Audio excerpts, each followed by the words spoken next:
Cuando llegaron, Maggie apareció a través de la ventisca como un fantasma. Sus pasos y su perfil habían sido ocultos por las capas de nieve y el hielo que caían a nuestro alrededor. No me sobresalté y, una vez que me di cuenta de que estaba mirando el cigarrillo en mi mano, simplemente asentí y le ofrecí uno.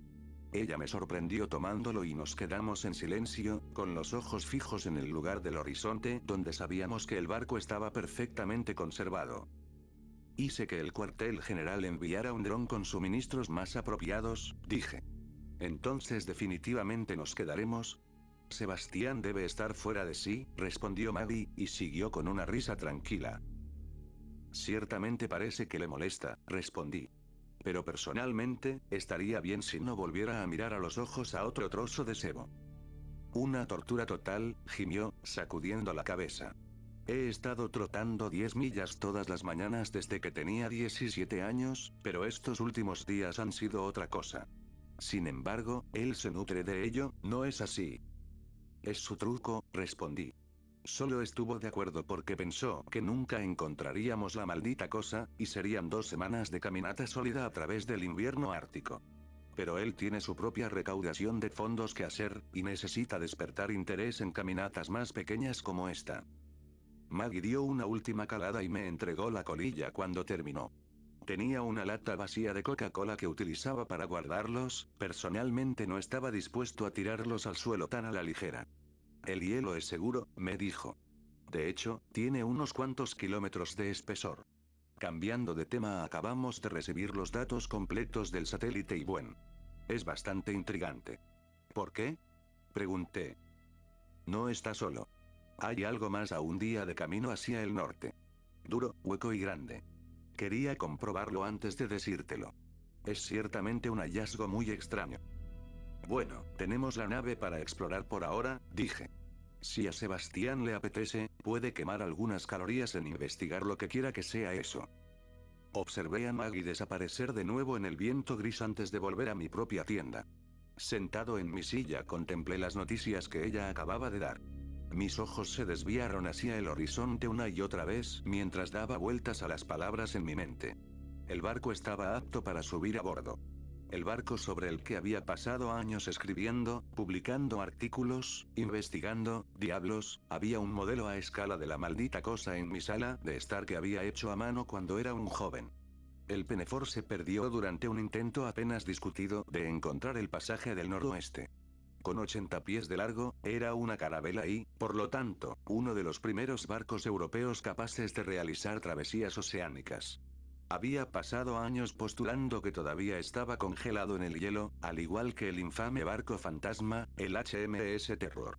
Una comparación que aproveché felizmente después del éxito de la novela de ficción y el programa de televisión basado en la expedición perdida de Franklin. Un patrocinador rico y yo más tarde equipados con más dinero del que todo mi departamento había visto en años, junto con el irritable, pero experimentado, guía Sebastián. Y de alguna manera, contra todo pronóstico, lo encontramos después de una brutal caminata de 7 días. Desde que vi por primera vez el mástil a kilómetros de distancia, había estado vibrando con una emoción apenas contenida. Sabiendo que estaba ahí fuera esperando, bueno, no tenía ninguna esperanza de poder dormir. Me levanté y agarré una linterna, pero la mantuve apagada, dejando que mis ojos se adaptaran a la oscuridad mientras revisaba el campamento en busca de cualquier señal de vida. Con la certeza de que estaba solo, empecé a caminar. No era un camino largo. Habíamos acampado a unos cientos de metros para mantenernos alejados en caso de que el barco corriera el riesgo de romper el hielo, por muy improbable que fuera. Aún así, estaba oscuro y me dio mala espina a los pocos minutos. Incluso con mi linterna empecé a sentir las primeras punzadas de pánico, pero seguí adelante hasta que, tras 20 minutos de tanteo nervioso, volví a ver el mástil. Era una forma apenas perceptible en la oscuridad. Al bajar la luz, el resto del barco quedó a la vista, y durante una fracción de segundo me quedé boquiabierto de asombro. El barco estaba lo suficientemente cerca como para casi tocarlo, y aunque he visto barcos más grandes antes, algo en él me hizo sentir impresionantemente pequeño. Era como si el gemido del hielo bajo mis pies perteneciera al barco, y no al clima, como si fuera una gran bestia náutica que me gritaba. Este barco había dejado la costa en 1543 y nunca regresó. Y, sin embargo, la palabra Penefor seguía escrita a lo largo de su costado, grabada con magnífico detalle en un zócalo tan largo como yo. Y allí mismo, a pocos metros, había una escalera que permitía la entrada. Probé LSS escalones y podría haber llorado cuando comprobé que aguantaba mi peso. Subí 2 peldaños antes de volver a caer y ensangrentarme el labio con el casco. No dejé que eso me detuviera. Incluso cuando el tiempo amenazaba con congelarme, me abrí paso torpemente por la borda y me desplomé sobre la cubierta riéndome a gritos en la ventisca. De todos modos, nadie podría oírme. El barco parecía una roca volcánica negra envuelta en hielo brillante. Aquí y allá sobresalían trozos de jarcía y madera, tan fríos que imaginaba que me arrancarían la piel de la mano si los tocaba. Me maravillé al verlo todo y di una vuelta lenta y deliberada por la cubierta, soltando una tremenda carcajada de alegría cuando vi que el timón seguía intacto, con rueda y todo. Pensé que me detendría allí, pero a medida que pasaban los minutos no era suficiente. Y cuando mi pie alcanzó la trampilla que conducía a la cubierta inferior, me encontré con mi mano moviéndose hacia el pestillo antes de haber tenido un solo pensamiento consciente. No fue fácil abrirla, y me llevó 1 o 2 horas. Pero, a fin de cuentas, no fue tan difícil como debería haber sido. Y cuando la puerta finalmente se abrió de golpe, cayendo sobre la cubierta con un terrible estruendo, reveló un conjunto de escalones que descendían hacia la oscuridad total. Al verlo, sentí que se me formaba un pequeño nudo en la garganta. Las jarcias de este barco se habían roto, las vigas y los mástiles estaban rotos y agujereados, la madera estaba astillada. Estaba entrando en una tumba. El Ártico es un lugar extraño, la geografía es profundamente diferente a lo que estamos acostumbrados. Grandes obeliscos de roca blanca y brillante se elevan a varios metros de altura, paredes de nieve a punto de derrumbarse, y un paisaje en blanco puro que al ojo humano le parece ligeramente abstracto, casi surrealista. El suelo no es roca sólida, sino hielo flotante, y bajo él se encuentra uno de los océanos más hostiles y desconocidos del mundo. Un océano que está siempre aislado de la luz del sol. Eché un último vistazo a la cubierta iluminada por las estrellas y descendí al interior de la nave, el viento rugiente se desvaneció hasta convertirse en un silbido mientras me agachaba. Las escaleras conducían a una pequeña bodega con un único pasillo que llevaba a la proa del barco, donde sabía que encontraría los aposentos del capitán. Mi intención era dirigirme hacia allí e ignorar las pequeñas cosas del camino, salvo que lo que me esperaba en la bodega no era poca cosa. Grité cuando vi por primera vez la cabeza. Era una cosa demacrada, sin ojos y curtida, retorcida en una sonrisa helada de dolor. Una mano nudosa se extendió hacia mí y yo solté otro grito y caí hacia atrás, haciendo que la linterna saliera disparada y se posara finalmente sobre la monstruosidad que tenía ante mí. El grito se apagó cuando me di cuenta lentamente de que la cosa no se movía, y no era una sola cosa. Una docena de cabezas yacían apiladas, con los brazos y las manos sin dedos extendidos en ángulos extraños, como si buscaran desesperadamente algo que estaba fuera de su alcance. Era una pila de cuerpos, con sus miembros y torsos entrelazados en una muestra de tortura y mutilación que rompía los huesos. Dejé que el terror se desvaneciera, pero perdí todo deseo de quedarme un momento más. Agarré la linterna con mis manos temblorosas y me volví por donde había venido. Fue entonces cuando la escotilla se cerró de golpe y descubrí que otro grito de terror surgía de mi garganta. ¿No podrías haberme llamado?, dijo Craig mientras me sentaba temblando bajo una manta de papel de aluminio. Me aferraba a una pequeña taza de chocolate caliente, que Craig complementó con un trago de brandy cuando nadie más miraba.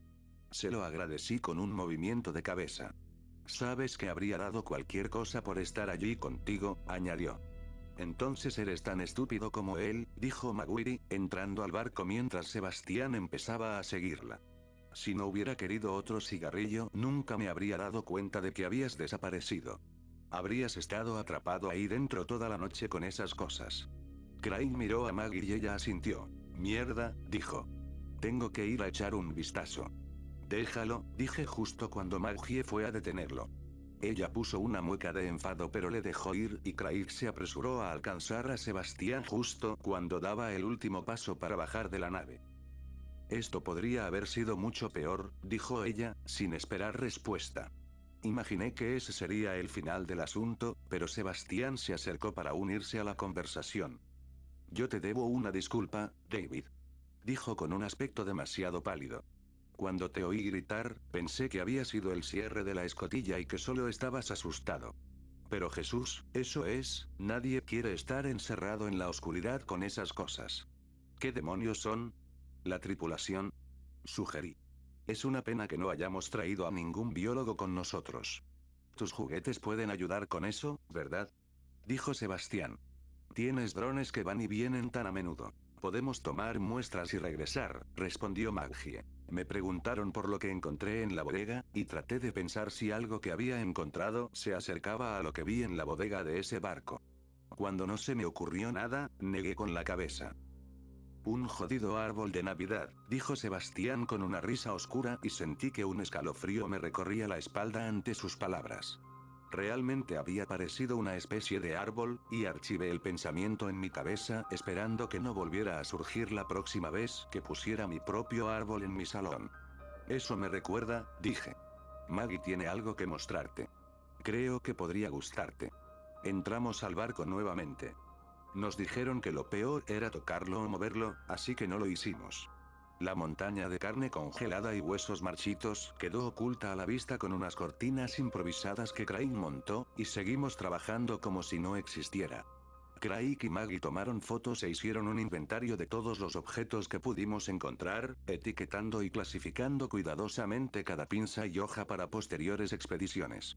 Intenté rebuscar entre estos objetos para encontrar algo que pudiera dar una pista sobre el destino final del barco.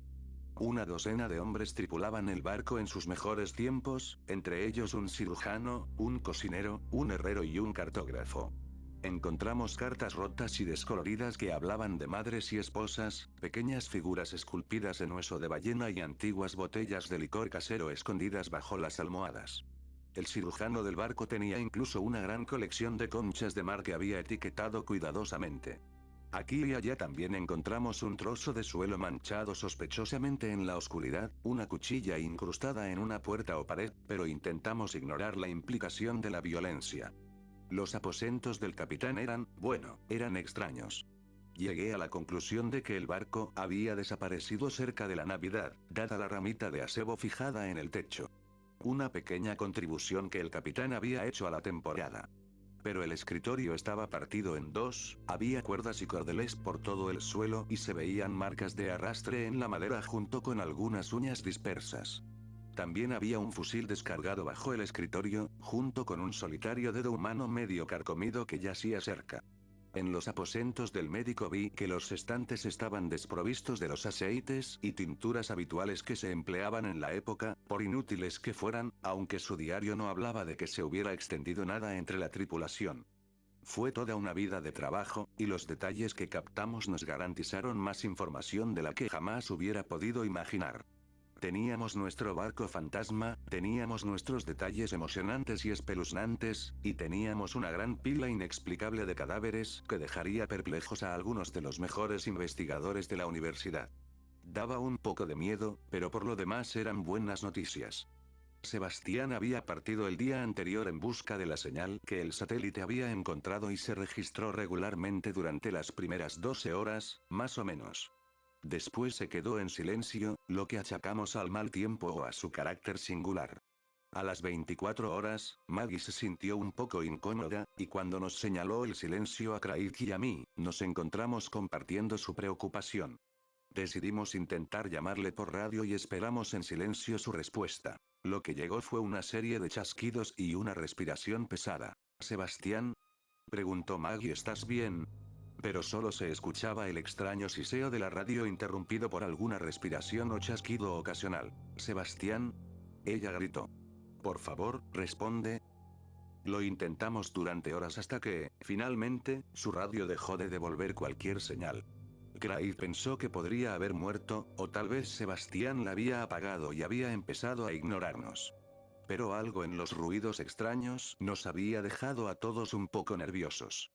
Maggie sugirió que solo había activado la radio por accidente y que estábamos escuchando los sonidos de su caminar, pero la respiración se sentía cercana y agitada, casi animalista como un hombre que se acerca a la muerte.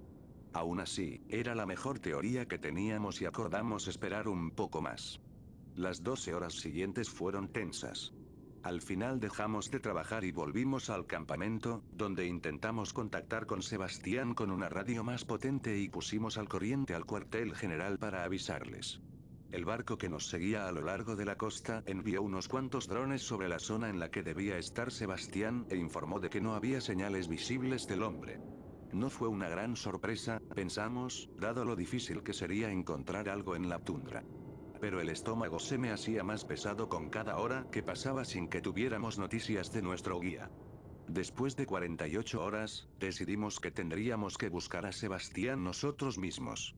Teníamos una experiencia moderada en senderismo y el lugar no debía estar a más de 6 horas de camino.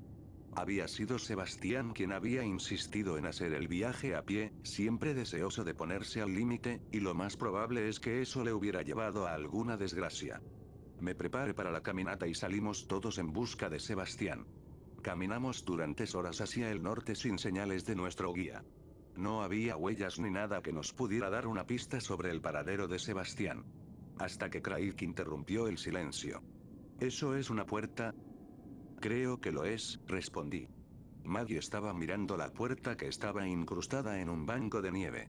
Extendí la mano y froté el hielo y la nieve alrededor del marco de la puerta, revelando una pared hecha de placas de madera burdamente apiladas y tan gruesas como mi torso.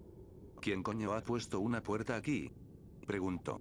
Es más profundo, respondió Maggie, con las manos ahuecadas alrededor de la cara mientras miraba a través de una pequeña ventana en la puerta.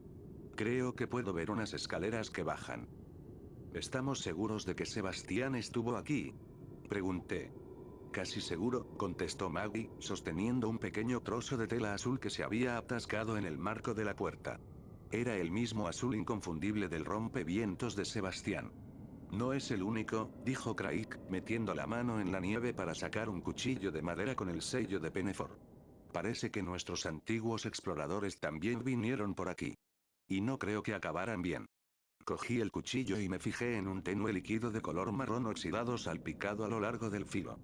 Tendremos que marcar nuestro camino para el futuro, dije. Y etiquetar con GPS toda esta zona. Maggie sintió y agarró el cuchillo para añadirlo a nuestro inventario mientras Craig y yo trabajábamos para abrir la puerta.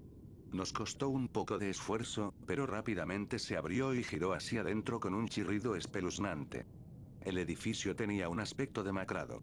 Las vigas sobre nosotros eran troncos desgastados con cortezas aún visibles, conservadas por Dios sabe cuánto tiempo. Era una especie de cabaña improvisada, del tipo que se encuentra en los bosques canadienses o nórdicos. Tenía el aspecto robusto de una construcción vikinga, y Maggie observó unas extrañas runas grabadas en el interior de la puerta que no pude traducir ni reconocer correctamente, pero que me resultaron ligeramente familiares. La sala en sí tenía unos buenos 20 por 20 metros, con una encimera que recorría 3 de las paredes. ¿Qué coño? Murmuró. ¿Esto es una puta broma?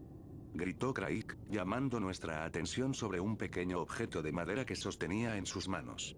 Era un erizo, o una figura de uno, con pequeñas ruedas en lugar de patas, para que pudiera rodar por el suelo. ¿Podría ser algún tipo de fetiche?, murmuré, tragándome un nudo de ansiedad en la garganta. Es un puto juguete. Gritó Craig, riéndose de la ridiculez. Es una especie de broma, Dave. Es una jodida maniobra de relaciones públicas de la universidad, porque si lo es, no voy a estar contento. No sé qué es esto, dije. Pero no estoy en ello, y si alguno de ustedes lo está agradecería que lo digan ahora. Sebastián, tal vez. Dijo Maggie, con un temblor en su voz. Sostenía uno de sus zapatos, con la tela medio rota y el interior salpicado de sangre aún húmeda. Tal vez todo esto es obra suya. La universidad nos lo asignó. Golpeé la pared y me di cuenta de que podía destrozar mis manos contra esa madera y no hacerle ni una abolladura. Parece elaborado para una broma, dije. Deberíamos trabajar con la suposición de que Sebastián necesita nuestra ayuda. Y si se trata de una broma, podemos darle una patada en el culo después. Amén, respondió Maggie, y juntos nos dirigimos hacia las escaleras cercanas. Se veían huellas en la fina capa de nieve que había entrado en el edificio a lo largo de los años, y sabíamos que si Sebastián estaba cerca, debía estar en algún lugar de abajo. No he visto esto antes, dijo Craig. Este tipo de material. Sostenía un caballo de juguete construido toscamente con cilindros y cuadrados básicos. El material que lo cubría era una especie de cuero aterciopelado que resultaba extrañamente suave a pesar de la gélida temperatura. Lo hizo girar en su mano y ambos notamos una mancha azul descolorida. Le observé entrecerrar los ojos durante unos instantes y le hice un gesto para que lo dejara. ¿Qué es? Preguntó ignorando mi sugerencia. Es Erasmo, dije, con la voz un poco ronca. El santo patrón de los marineros. Deberías bajar esa cosa. ¿Por qué alguien pintaría eso en un juguete? No lo harían, respondí. Pero es casi seguro que lo habrían tatuado en el brazo de un marinero del siglo XVI. Sus ojos se abrieron de par en par y dejó caer el juguete con un grito de asco. Joder. Gritó. Eso no es todo, dijo Mavi. Creo que esto es hueso. Levantó una pequeña escultura del niño Jesús, no más grande que mi pulgar, hecha de un marfil amarillento. ¿Alguna conjetura sobre su procedencia? Muchas culturas árticas hacen tallas de hueso de foca, sugerí. ¿Cuántos de ellos hacen putos juguetes en un taller en la Antártida? Gritó Craig. Soy el único que quiere ponerle la cola al burro y hacer la conexión aquí. ¿Tienes alguna idea? Preguntó Maggie, mirando hacia mí. Sacudí la cabeza. Quizás una antigua colonia europea, dije. Alguien vino aquí para intentar, no sé. ¿Algún fanático religioso tal vez? ¿Alguien que quería recrear algún mito?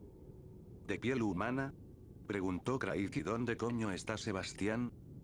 La planta en la que nos encontrábamos estaba mucho más ocupada que la anterior, abarrotada de escritorios y herramientas para trabajar la madera y tallar, muchas de las cuales estaban esparcidas por el suelo.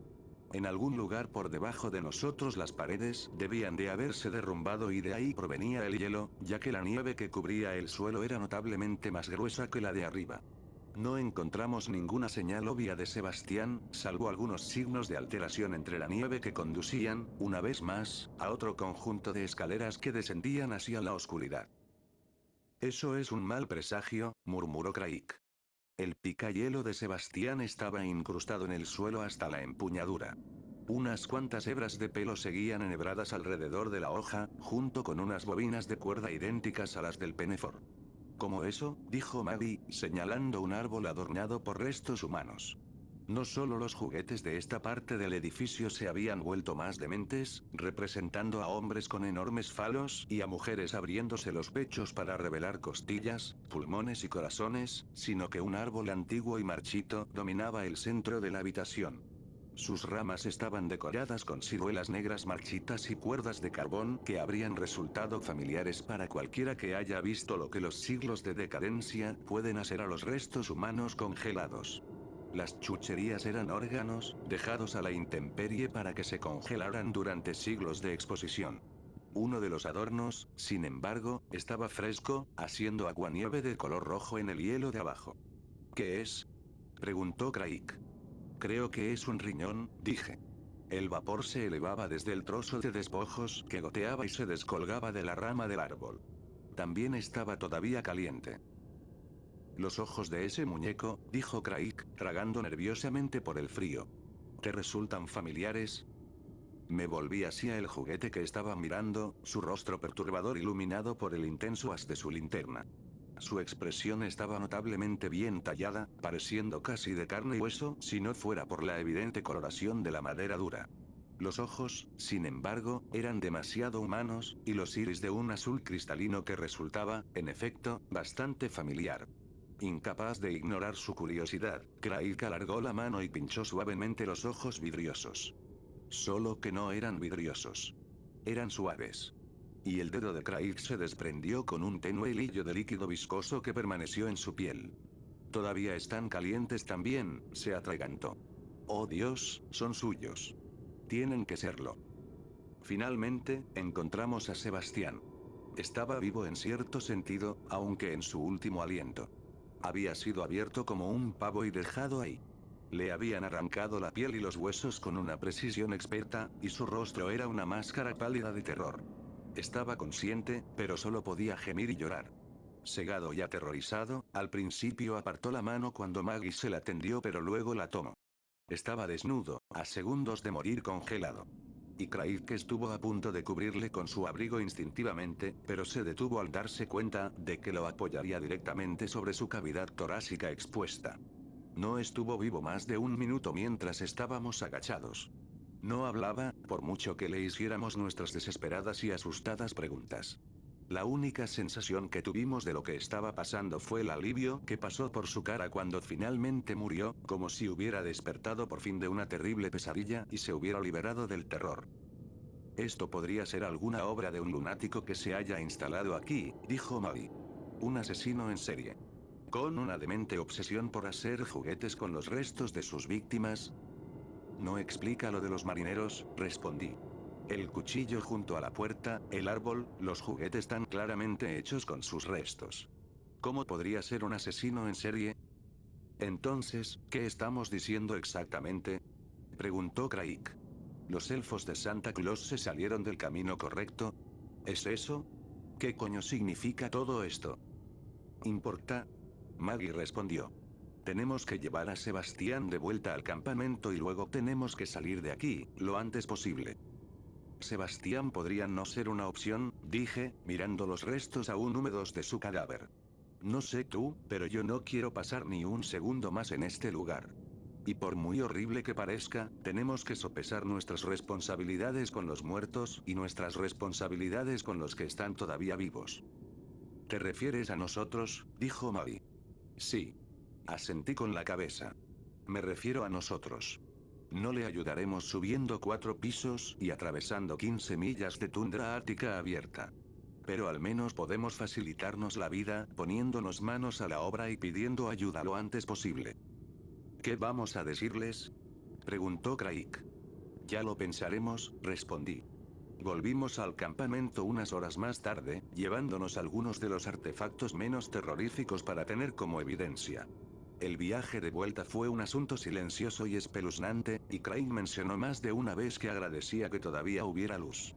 Conseguimos, con cierto esfuerzo, volver justo cuando el sol se ponía. Al ver la noche que se acercaba, proyectaba una lúgubre penumbra sobre la magnífica tundra. Me encontré de acuerdo con él. Todos queríamos estar en un lugar seguro, en un lugar protegido. Y las delgadas tiendas de nuestro campamento ofrecían poca protección, por no hablar de lo que pudiera haber más allá. Pero eran lo mejor que teníamos. Como para enfatizar este punto, cuando llegué noté que se agitaban con el viento y temí la noche que pasaría aquí. ¿Cuánto falta para que llegue el equipo secundario? Preguntó Molly. Unos días, respondió Craig. Podríamos salir nosotros mismos con las motos de nieve, pero no me apetece arriesgarme sin Sebastián. Por no mencionar. Dejó sus palabras en el aire. Yo sabía lo que quería decir. Por no hablar de cualquier otra cosa que pueda estar ahí fuera. Va a ser una larga espera, dijo Molly. Lo es, respondí. Todos pasamos la noche en la misma tienda, escuchando cómo arreciaba la tormenta hasta que nos pareció que éramos una isla sola en la oscuridad infinita. En un momento dado nos despertó el sonido de algo en el exterior, y esperamos cuidadosamente hasta que cesó. No recuerdo cuándo me dormí, pero debió de ser tarde.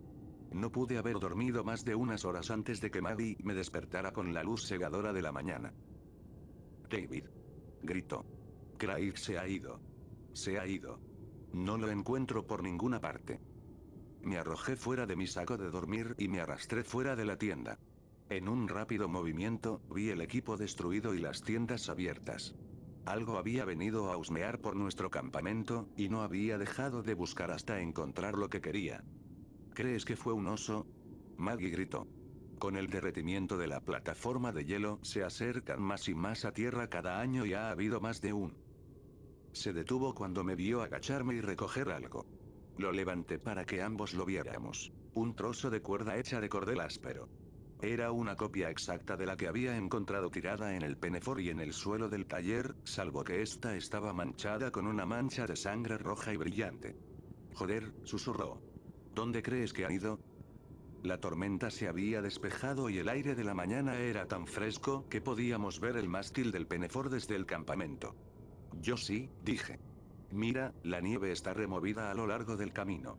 Tal vez si se perdió o se confundió, podría haber confiado en los marcadores que dejamos para encontrar el camino a la nave. ¿Sabes lo que diría Craig ahora mismo, no? Maggie preguntó.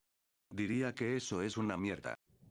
Esperemos que se equivoque, respondí. Estábamos a mitad de camino cuando encontramos la caja. Había sido envuelta para regalo y dejada sola en medio de nuestro camino, con la parte superior limpia de nieve. Unas huellas, del tamaño de la de un hombre, se alejaban de ella en dirección al Penefort. Esto es muy raro, dijo Maggie. Me agaché y me fijé en la etiqueta con el nombre grabada con una cursiva meticulosa. Wilcumageo Weneus, decía. Bienvenidos viejos amigos, dije, haciendo lo posible por traducirlo. Es inglés antiguo. Tiré del cordel que ataba el papel marrón liso alrededor de la caja, y todo el paquete se desenvolvió con elaborada facilidad. Cada cara de la caja cayó una a una, y Maggie soltó un grito terrible. ¡Oh, Dios! Gritó. ¿Qué demonios? Era la cabeza de Sebastián, con la boca rellena de paja empapada de sangre, mientras sus ojos huecos nos miraban con terrible dolor. Craig, gritó Maggie, con las manos ahuecadas alrededor de la boca, mientras gritaba en la puerta abierta de la cubierta del Penefort. Craig. No había más regalos esperándonos a bordo del barco, ni rastro de nuestro amigo en la cubierta. En un momento dado estuve a punto de decirle a Maggie que probablemente estaba en la bodega, donde estaría seguro y caliente. Pero las palabras murieron en mi garganta. No podía seguir aferrándome a una idea tan desesperada. Vamos, dije débilmente. Bajemos. La bodega no había cambiado desde la última vez que estuvimos a bordo. La pila de cadáveres entrelazados en una desesperada orgía de violencia seguía en pie sobre todo lo demás en la sala. Algo en los rostros sin ojos se me clavó en el cráneo, y una vez más me pregunté cómo habían sufrido exactamente un destino tan horrible. Maggie y yo guardamos silencio en nuestra búsqueda de Craig. No me atrevía a gritar por él, y Maggie tampoco. Me parecía inútil, y una pequeña parte de mí se decía a sí misma que debía permanecer callado, oculto a la vista. No llames la atención, decía.